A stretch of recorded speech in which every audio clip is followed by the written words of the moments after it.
ঈদযাত্রার আরো খবর জানবো। ঢাকা টাঙ্গাইল মহাসড়ক এলাকা থেকে যুক্ত হচ্ছেন সহকর্মী মামুনুর রহমান। মামুন, একটু জানাবেন টাঙ্গাইলের যে মহাসড়কটি রয়েছে ঢাকা টাঙ্গাইল মহাসড়ক, এই সড়কের চিত্র আজ কি দেখছেন? টাঙ্গাইল যমুনা সেতু যে মহাসড়ক রয়েছে এই মহাসড়ক কিন্তু অনেকটাই ফাঁকা। আমি যদি একটু দেখানোর চেষ্টা করি, এখন আমি আছি নগর জলপাই বাইপাস এলাকায় মহাসড়কে সদর উপজেলায়। যানবাহন খুব বেশি নেই।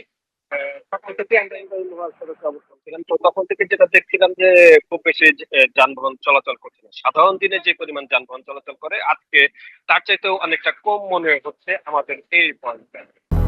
200-র বেশি সার্ভিস ও ফিচারে লেনদেনের সব বিকাশ অ্যাপে সম্ভব। কিছুক্ষণ আগে আমরা কথা বলেছিলাম পুলিশ বলছে যে গতকাল পর্যন্ত যানবাহনের অনেক চাপ ছিল এবং আপনি জানেন যে গতকাল দিনভর এই মহাসড়কের বিভিন্ন পয়েন্টে থেমে থেমে যানজট ছিল এবং গাড়ি দীর্ঘ গাড়ি ছিল, সেটা 25 থেকে 30 কিলোমিটার পর্যন্ত ব্যাপ্তি ছিল।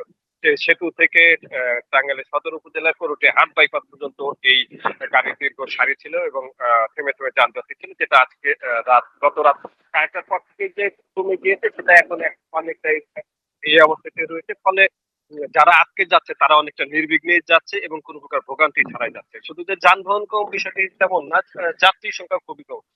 যে জায়গাটাতে দাঁড়িয়ে আছে এখানে একটু যাত্রী ছাড়িয়ে আছে। অন্যান্য সময় আমরা এখানে যে পরিমাণ যাত্রীকে অপেক্ষা করতে দেখি আজকে কিন্তু সেই পরিমাণ যাত্রী এখানে। কিন্তু বৃষ্টির কারণে যারা মোটরসাইকেল নিয়ে চলাচল করছে তাদের কিছুটা সমস্যা হচ্ছে বা বেগ।